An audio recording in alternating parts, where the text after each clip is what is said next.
it's Drybear. And that large content update for Dune Awakening has finally gone live. So today, let's take a look at the patch notes to see what's now in the game. The first thing added is the new Desert Mechanic Sand Bike variant, which is this one right here. You can buy it in either of the faction hubs. If you go to the vehicle vendor and pick it up, it's pretty cheap on the Solari front. I think it's like 20,000 or something. I just picked it up just now on the live servers. So we've got this going here. It's got kind of some cool vibes to it. I actually like the way the headlights look. Like they're almost like LED.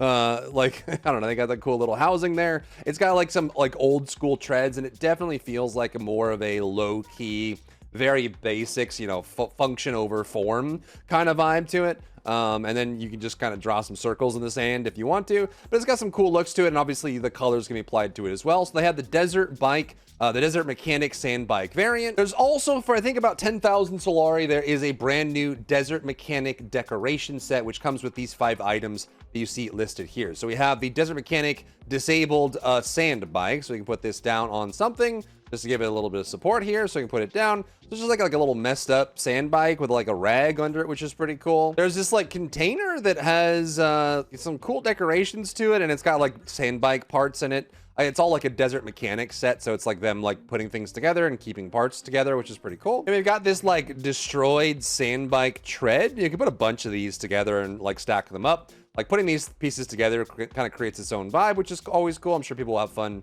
decorating with these. There is a sign that is a sand bike. You see the cutout of the sand bike with the light behind it that you can put up on the wall decor. And then there's also a like schematic for a sand bike, which looks kind of cool and thematic. You can put this on a wall and have it up. It's got its own little lights on it. I don't think the lights are all that bright considering. So if you like want to put it like, if you had like the Harkonnen set like I do and you put it inside, yeah, it doesn't look like it creates really that much light at all, but it is noticeable from some angles, which is kind of cool. And it helps like highlight. This reminds me of like those gold engraved Pokemon cards of old. Another thing worth mentioning is in Jabal Ifrit, this area right here, there were a bunch of Primrose Fields for the Water Dew collection that were absolutely massive, and it also led people just building their bases on top of them, because why wouldn't you? A lot of those have been greatly reduced, so you'll find that a lot of these that used to be very, very big are no longer any size. So this one's like 3. I can't remember exactly how big each of these were, but we can check a few of them. This might have been one of them. I think it was, but I can't tell because someone blocked it. There's also another one over here as well.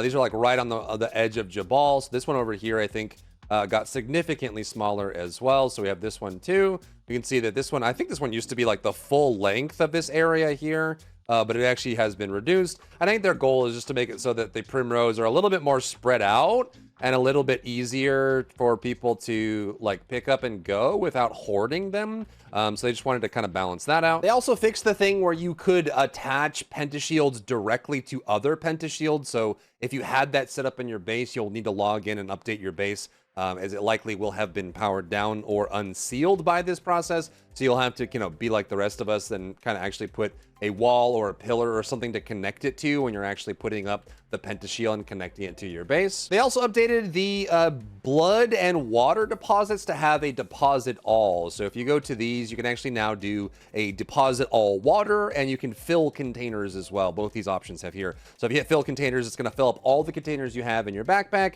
You can also deposit all water as well. So if whatever water you have in here, you can just dump it in there and fill it up, or you can pull it back as well. That's a huge feature that we really wanted on launch, and now we've got it in game. You can also place pillars in between walls. So I break my base here real quick. You can actually go up to these pillars and you can drop them if you do like the center columns or like the corner columns. You can actually place them in between the walls on the edge. So like right here, you can see that I can actually put this in between and on the edge, which is quite nice. If you wanted to create that as an option, you certainly can. This probably helps a little bit with the pentashield placement as well, if you wanted to go down that road. They also updated the Solido replicator, which copies base layout. So you'll be able to copy a base. I mean, it's pretty big, but you'll be able to copy it here. You obviously still need to be inside of one of your Fief consoles, but the reason they updated this is because previously it would only copy the structural elements of your base, so any of like the walls, base, floor, roof, that sort of thing. However, they updated it so that when it copies a base, it also copies any of the functional elements as well. So any of your fabricators, any of your like synthesizers, any of your like structural things that actually help you do stuff, like any of the functional elements, all of those have been updated to be included in the replicator, which which is twofold benefit. It means that you can actually move your base if you really wanted to. So if you have things like here, it'll actually copy these and bring it along with it. And obviously you still need to have the materials to construct it, but allows you to fully copy a base layout and where everything is. So if you wanted to kind of just move it or sell it, or just, you know, give someone your base layout, you can, and it's a little bit more fulfilling and functional. I hate that it's nighttime while we're doing this too, but they also changed it so that the pentashields themselves, previously you could only damage them by shooting them in the corners where their actual structural elements are. So the pentashield itself only had structural elements in the corners, so that's where you would damage them. But they changed it so that as long as you're hitting any part of the pentashield, you can damage it as well, assuming that you have the ability to deal damage to it, depending on what zone it's in. Now, when they were testing this on their test server, they had made it so that if you ever touch any part of the worm, you will instantly die for any reason. And this actually got a lot of backlash for people that were testing on the server, and just conceptually, people just didn't like the idea of having this as part of it. So they backtracked a little bit on it. They now on the patch notes say colliding with the sandworm's body while it is above the ground on open sand will now result in death. And so what they're trying to do is make it so people can't like fly through the worm when it's moving. The challenge here that I think a lot of people have pointed out is that obviously the sandworms in Dune Awakening aren't like the most stable and perfected thing. They will glitch through walls, they'll glitch through the sand, sometimes they'll fly up in the air. I've had them like wiggle like crazy and start twitching in the air and like, you know, glitching through rock and stuff like that. So they say that while it is above ground and on open sand, it will now result in death, but this will require a lot more testing from the community to see exactly how far this goes and how this looks, because I think they just want to make sure that people aren't clowning on Shai-Hulud when he's like jumping through the air, and they're just kind of like, you know, going through parts of the body that don't actually trigger it, because previously it was really just, you know, if you're anywhere near the mouth or in the mouth as the Shai-Hulud moved through, then you would die, but you could play around with other parts of the body. They just want you to be fully afraid of the giant worm. They also updated the marketplace. So one thing that I kind of wish they would do, it feels like, I don't know about you guys, but at least on my server, it does feel like the marketplace is a little empty. It's like, it's empty on for what you get. I mean, really, I think most people are just coming in and getting schematics in general. It's kind of where like most of the value is. However, you do still have like RM tiers, like these really high prices, I think are just real money transaction. They're trying to exchange Solari between accounts to get that there. But they did add some new things that allow you to kind of play around with this. The first thing is you have this like type to search up here. So if you wanted to like do, like you wanted to search for something specific, you can. That's super nice, which allows you to look around. The filtering is better. It's definitely not perfect, but it's definitely a lot better, which is really cool. So you can look for specific items that you're looking for. Like, there's just some things that aren't even on here. I don't know. Like my marketplace, at least on my server, feels a little empty. But I think the quality of life is definitely good, because hopefully that means that the better this interface gets, the more likely people are to use it. And they just played around with the categories and the placement of some things, which does help a lot if you're like looking for fuel or specific resources. I think this is probably where most people are going to go, is like to go and actually get some of these refined resources, like buying spice melange, like this. Oh, what the frick is that? This is mine. You can't take it from me. But yeah, I think resources are probably where people are going to go. And now that we have like a place to actually filter by that, if you need like Duralulu or Plastanium, or you're looking for like melange or something like that, where you're trying to get it, people are just offloading tons of melange they've been farming in deep desert. So you can pick up these things there. It looks like most of the end game stuff, at least on my server, is available, but having this a little bit more filtered by this helps a lot in locating what you're looking for. And of course, if you ever need to, you can just like search and find things by typing their name right up here. Hopefully this doesn't hurt their console release, because obviously you'd have to be able to type in here, but like having this I think is a nice boon. They also fixed a bunch of issues with like send to vehicle, being able to like carry something to your vehicle, or selling from the vehicle, and a bunch of that as well, which is really smart, because I think a lot of people were coming in here and buying a lot of like one thing, but obviously you can't hold it all in your small inventory. So, you know, bringing a ornithopter that you can use to store things in is a lot more useful and a lot more reasonable as well. They also redistributed some of the flower sand and spice sand patches in Haga Basin to make them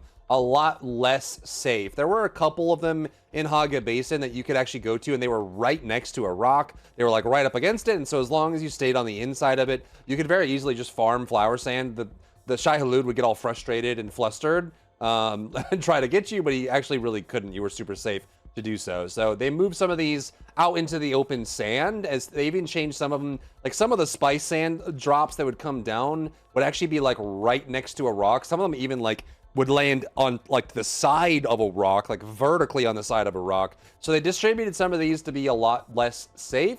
I haven't checked them all yet, so I'm not sure if they all are here, but a lot of them have moved out into the open sand. If you have an ornithopter, it's not really a big deal, but I think for the people that are like early on in the game trying to get some silicon or something, getting these flower sand with like a sand bike or a buggy is going to be a little bit more challenging than it was before. Now, they also backtracked on one of the changes they were talking about before. They actually ended up making this change on the test server where they were going to scale up the power consumption and worm attraction intensity of all these static compactors to be a lot more aggressive in that. It's still more aggressive than it was before, but they made it scale a little more linearly, which means some of the earlier compactors draw the worm more and draw more power as well.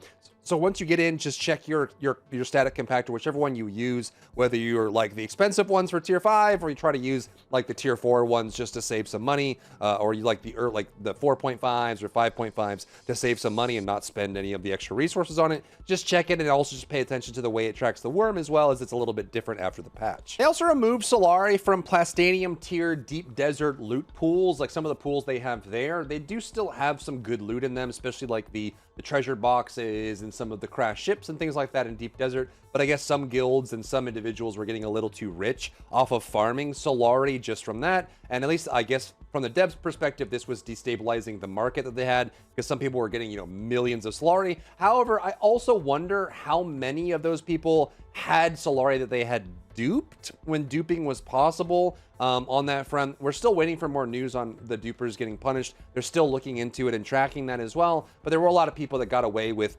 hundreds of thousands of spice melange and like millions of Solari. The next change worth mentioning is they made 2 major changes to the rockets in the game. I hope they go much further than what they have so far on this, because I think there's still definitely a lot more improvements. Like for me, a dumb rocket system in a very basic 3-dimensional aerial space just feels very archaic, like we're playing a really old school game, not a game made in 2025. But they have made some changes to rockets in general. They made the volume of rockets and missiles go 4x their value. So now carrying rockets, you can basically hold about 25% of the rockets that you could hold before with the same amount of volume that they held. So now it's a lot harder to stockpile rockets, and it also means you have to be a little bit more cautious about how you spend them, depending on how much space you have available inside of whatever vehicle you're driving when you're using it. Maybe this means people use buggies for rockets more. Probably not, considering how ineffective they are in the deep desert unless you have a carrier that can move them around. But in general, they quadrupled the volume requirement for rockets, which means that gets a little bit harder to hold on to. And they also increased the crafting cost as well to about, 4 times the duraluminum and 2 times the amount of fuel cells. So they're now more expensive to make, and they are way heavier than they were before, which means, I think this is a good change in general, because there were a lot of people in the deep desert that would hold like thousands of rockets, and they would just keep shooting and shooting and shooting and shooting and shooting and shooting. And it just got to the point where like once they destroyed one of your wings, they would just keep shooting, or they would put a thumper down on your ornithopter when it's disabled, and that's kind of it. So now it's a little bit more of an aggressive economy, and people can just, they have to be a little bit more mindful of how they spend their rockets, which I think overall is a good change, but let me know what you think down below. They also updated the icons of the vehicle fuel cells to represent the size of them. So previously these all would be different amount of fuel and different size, but they ended up being, they would have the same exact icon. So because they have this 3-row, 2-column grid in their, the way their model is shown, they just split it into 1, 2, 3. So small vehicle cells have 1 row, medium have 2 row, and then large have 3 rows, so you can tell at a glance what they look like. It's a pretty small change, but a nice one. Additionally, they adjusted some of the shop prices because they were just so outrageous that people just weren't even buying them at all. I still think for a lot of these, you're going to want to just farm them yourself, considering, once you're set up and stable, you're ready to go, you can just farm this stuff yourself without having to spend the Solari. But also, Solari is pretty easy to come by, and some of these things might be convenient for you. So if you get the chance, stop by the vendors, especially in the main faction hubs, and check out the prices of what you're trying to accomplish or what you're trying to get, they might be a little bit more reasonable than they were before. And who knows, maybe this impacts the player marketplace as well on the exchange, as these kind of like hopefully anchor some of those prices a little bit further down. They made a change where NPCs can no longer damage player-owned buildings or placeables in PvE areas. There were cases where players were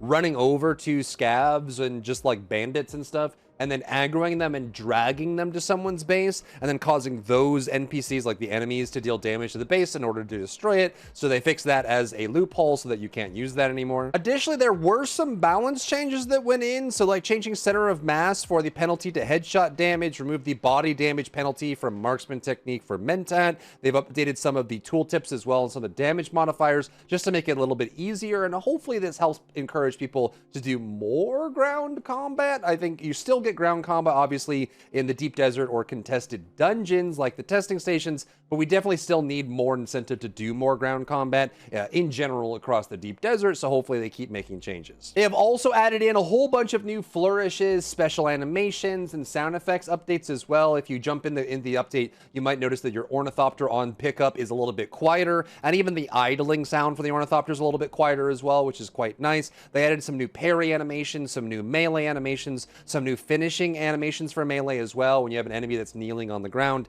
they're down but not out, you can get a new animation on that as well. All these polishes kind of make the game feel a little bit more fresh. And they added in new representations for when your stamina regeneration is blocked or is limited. And they did go live with the changes for ornithopter collisions. So you will now, if you collide into an ornithopter, you will be bounced off of the ornithopter. So there were situations where people were like, you know, like swarming carrier ornithopters and assault ornithopters with their scouts and just bumping into them and blocking them. So now with this new collision tech, it means that you will be bounced off. After testing it a bunch, it seems that the person that has the highest momentum or velocity when the collision takes place will have the biggest impulse placed on their ornithopter, which means the aggressor in most cases will be bumped the most. However, if you're just sitting still, you will still get bumped, which means that other people are able to use this new impulse to push you up or push you further down by bumping into your ornithopter over and over. But it now means that people can't body block you or prevent you from moving with this. I think overall it is an improvement. It definitely still has more changes that can be added into the game,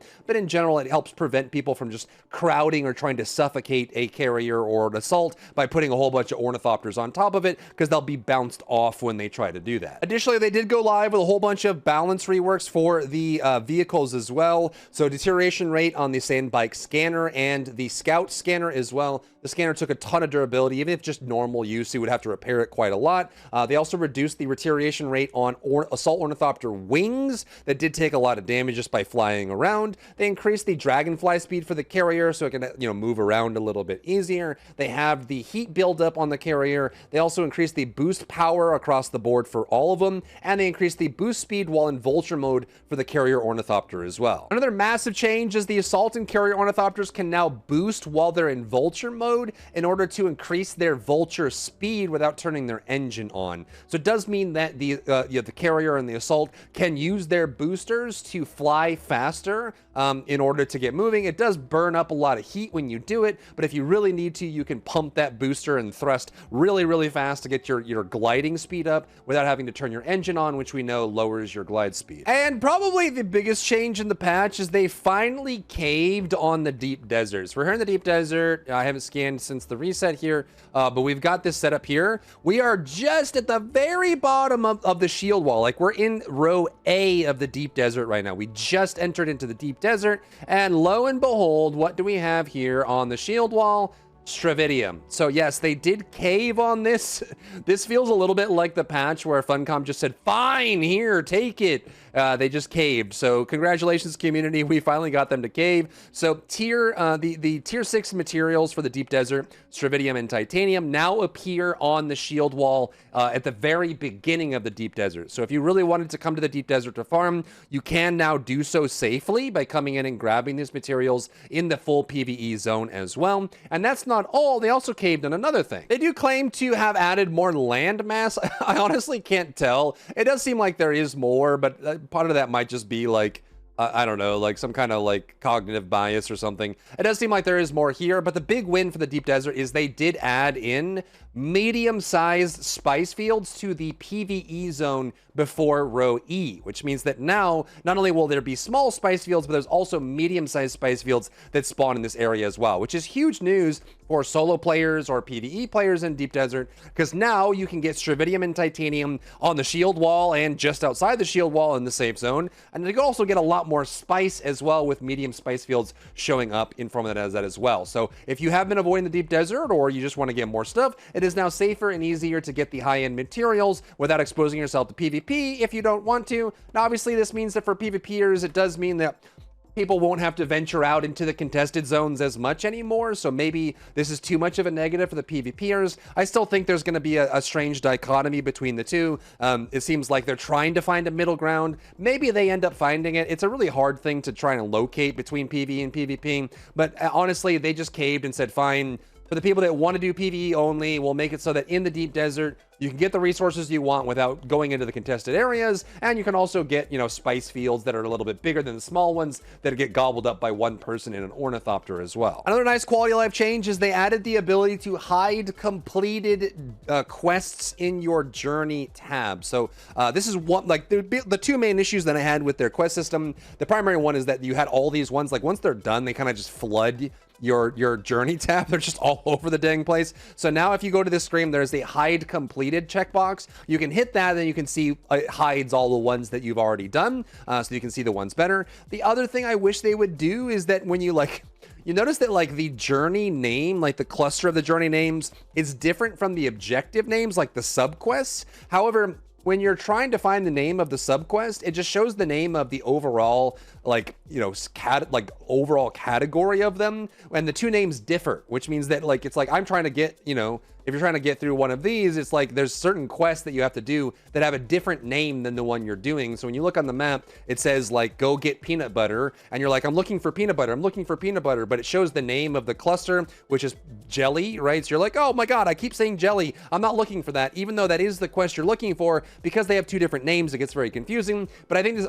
by default, this is a nice win, having hide completed there. And as I mentioned, they did a whole bunch of polish passes on graphics, VFX, and sound effects as well. So I'll just leave these on screen so you can check them out and kind of check them out in game if that's what you're interested in looking for. And here are the audio changes as well. My personal favorite is lowering the engine sounds on the ornithopter, which has got pretty loud. The next thing I would hope they would do is change the ornithopter horizon line, or maybe just add a settings option for us, because I feel like depending on how bright it is during the day, it's really hard to see the horizon line when you're flying your ornithopter. It becomes almost invisible. So giving us some opacity options for that, where we can scale it up. Some people would like to always see their horizon line to see when they're perfectly level with the ground, and I think in some areas, depending on how bright it is, it becomes impossible to see it. So having that as another quality of life would be really cool. And this patch came with a whole bunch of bug fixes and changes and all of that stuff, so pay attention to that as well. There's gonna be a bunch of fixes. They also mentioned that they've identified some other issues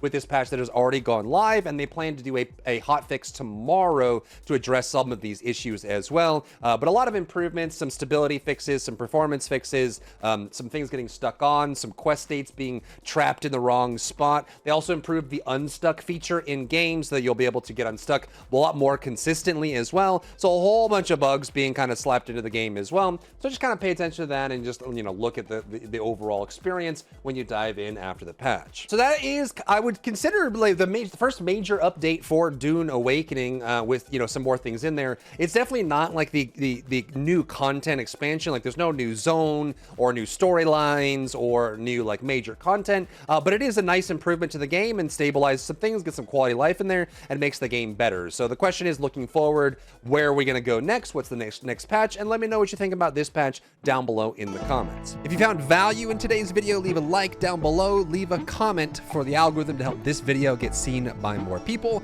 and don't forget to check out my other channels for other content and other stuff and other things.